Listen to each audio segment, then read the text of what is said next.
Hello everyone, today I am in beautiful Edinburgh. I'm actually just in the churchyard of St Cuthbert's, not far from the castle. Just thought I'd have a look in here while I'm out and about. Absolutely gorgeous place. It's a great surname. In memory of Elizabeth Pendry, spouse of John Foggo, mason in Edinburgh.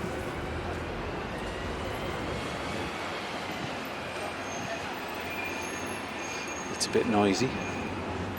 Nowhere does graveyards like Edinburgh. Look at that.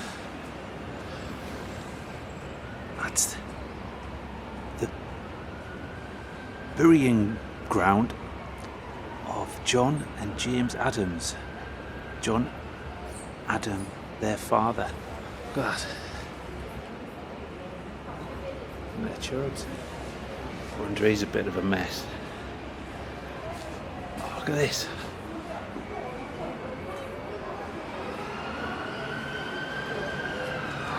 Stinks of urine.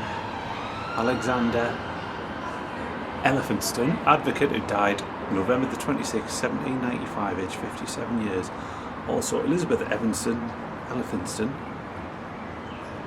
daughter who died August 23rd, 1791, aged 60 years. There's Alexandrina as well. I wonder if there's any relation to the General Elphinstone, who was a disaster at the retreat of Kabul. Wish I had my torch, so I could tell. But I've used my camera to memory. Member of Council of Bombay, who in the inexpressible sorrow of their affectionate parents were drowned in the wreck of the Alexander East India ship on the coast of Weymouth on the 26th of March 1815.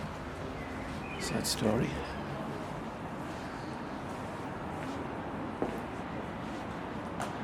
There's just thousands of memorials here. So this is St Cuthbert's, and next to it is St John. One thing I've noticed about a lot of these Edinburgh graveyards since I've been here the last couple of days is they could do with tidying up. St John's next door is absolutely beautifully maintained. It's got gardens, there's no rubbish. But then this place, look at that.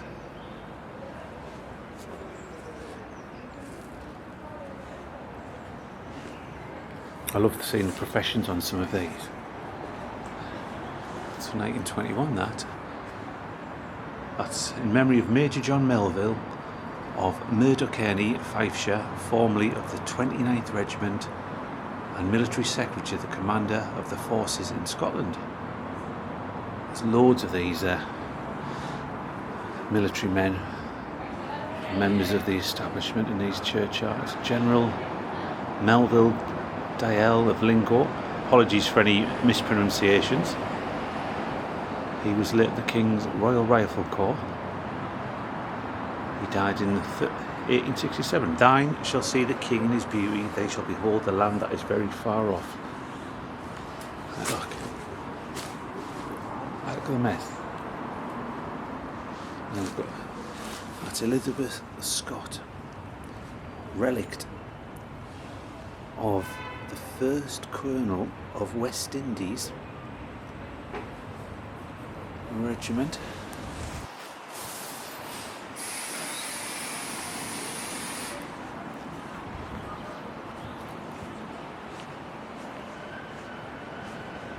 This is a grand vault. Well, it's not really a vault, it's more like a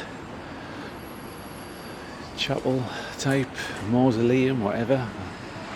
The bodies must be buried underneath it. I might be able to climb up there.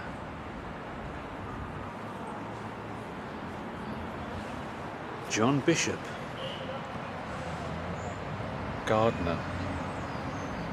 So I don't know if that's his full name, John Bishop, and then gardener, or his profession was gardener, but 1854. Members of the Gordon family. Cosmo Gordon, one of the Barons of Exchequer. Just everywhere, these memorials. Look at this. This is for somebody's relict, Margaret Henderson, who died 19. I think that's 18th of August 1842, aged 60 years, also 7 sons and 3 daughters.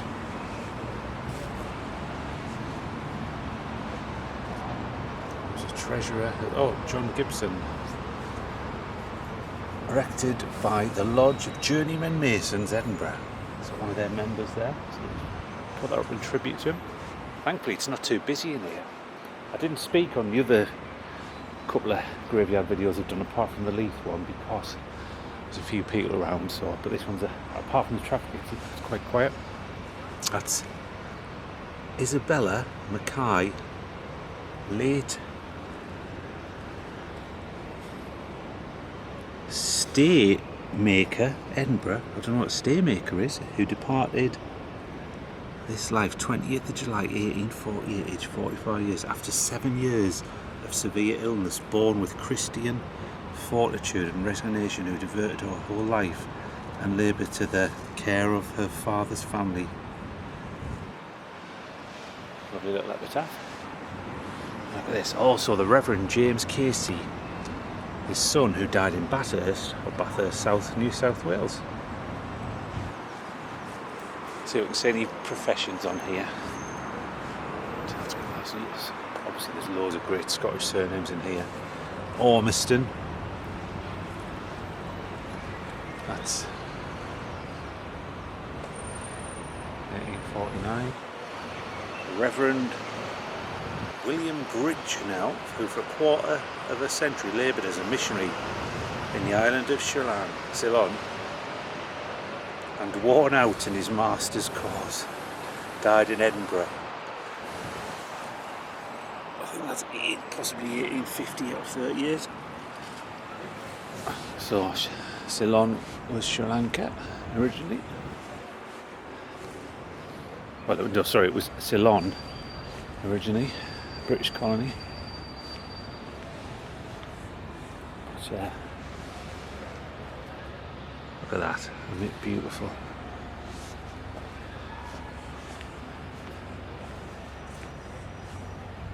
That's the Honourable James Erskine of Alva, Senator of the College of Music, who died 13th of May 1796. I love these surnames. The amount of them you see where it's like merchant, lace maker, advocate.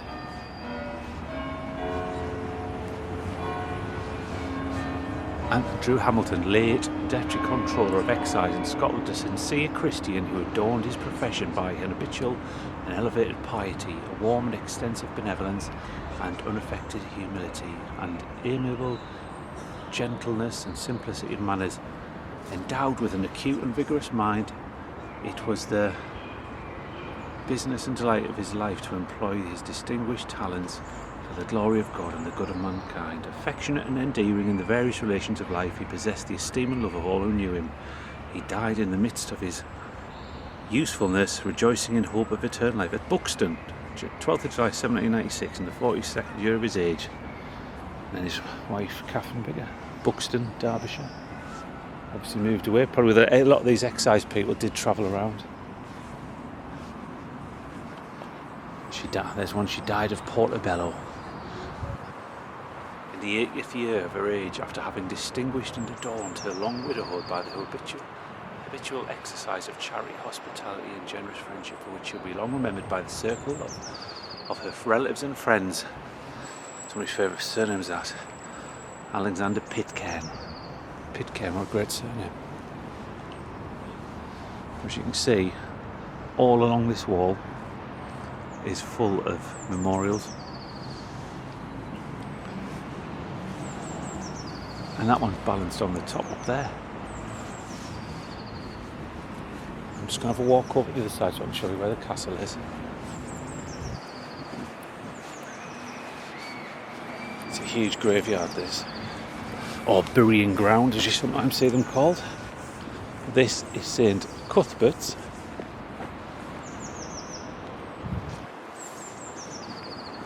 So the graveyard goes up here.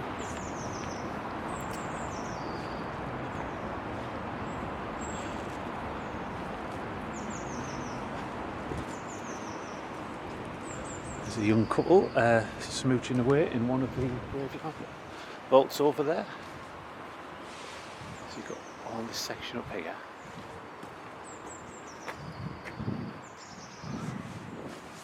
All this.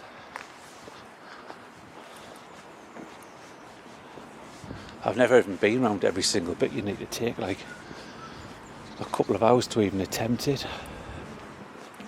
But we're just right next to Princess Street Gardens.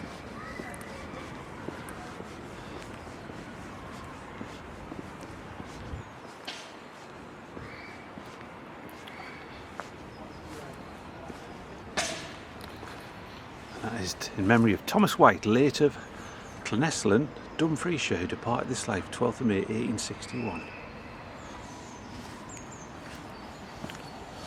So we've got this big section of the graveyard as well. And then, where's this one? Look at that. Erected by John Nichol, writer, Edinburgh, in memory of Margaret Gray, his beloved wife. She died 1835, aged 25 years. And of, oh, can't quite read that. It might be Ophelia or their only child, who died 8th of June 1836 in infancy. So his wife died, it looks like the following year their only child died. Sad story, but obviously not fairly typical. Look up there. There's Edinburgh Castle, looking fine.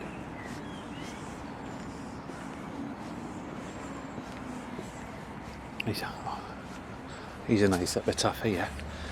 To the memory of Marion Finlay, relict of James Cannell, Esquire. She died 11th of December 1838, aged 65. And then shall the dust return to the earth as it was, and the spirit shall return unto God who gave it. That's Ecclesiastes, and that's chapter 7, verse 7. But there was even more to this graveyard, because when they built the railway line through,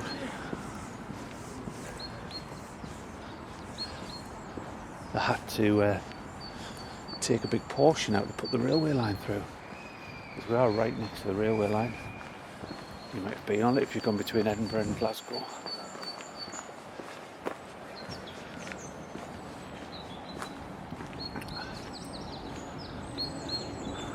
See, look. We've got a train coming through. So we've got a train coming through now.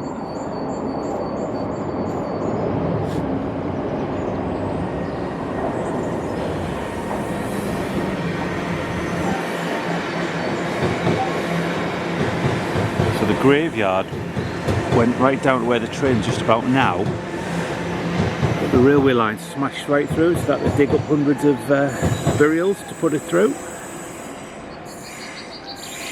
But there's even another portion of the graveyard on the other side of the railway line over there as well.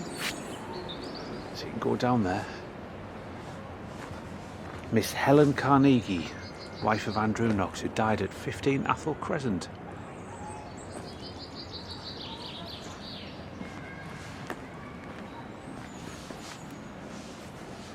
There's a nice epitaph. Caroline, second daughter of the late Anstruther Cheap and granddaughter of the late John Cheap of Rossi, died February 18th, 1840, aged 14 years. Jesus said unto her, Fear not, for I have redeemed thee. I have called thee by thy name. Thou art mine. Her desire was to depart to be with him. Rejoice she, and be glad with her. All ye that love her, rejoice for joy with her. All ye that mourn for her, that's Isaiah. That's chapter 66, verse 10. And that's erected by her grandmother, Mrs. Elizabeth Dial, relict of John Cheap of Rossi.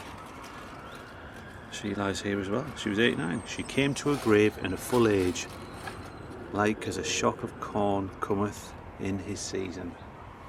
And there's loads of epitaphs on this one here. Christ is the end of the law for righteousness to every one that should be believeth. Father, I will that they also whom thou hast given may be with me where I am, that they may behold my glory which thou hast given me. And that's John. There's loads of mentions of the East India Company. There's William Scott Esquire of Blackheath and of the Stock Exchange.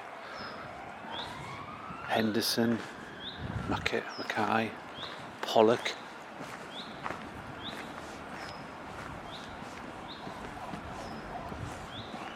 Let us know if you see any Ewells. If Marty's watching, he likes a Ewell.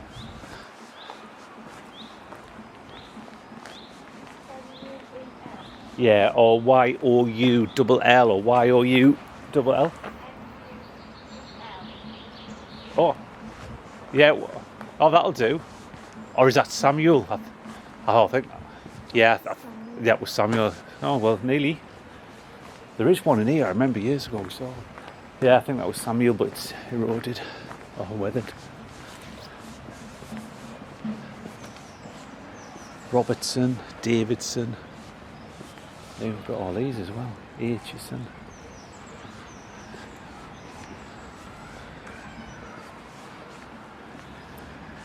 Cathy. Great surnames. Got an MP here. Sacred to the memory of Duncan MacLaren, Lord Provost of the City of Edinburgh, but he was also an MP for the city 1865 to 1881.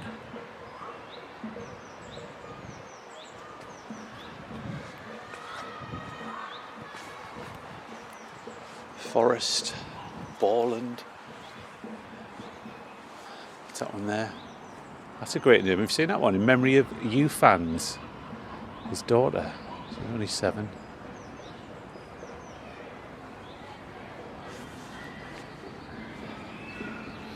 Erected by her 2 surviving children as a last tribute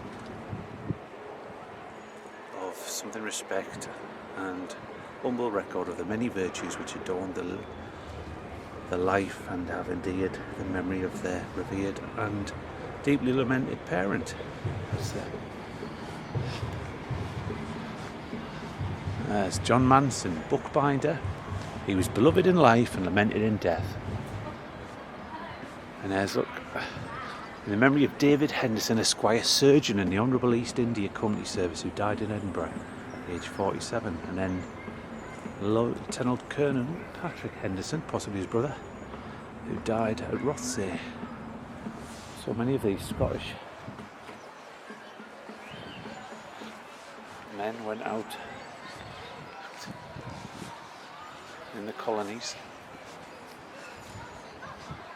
Either soldiers, diplomats, surgeons.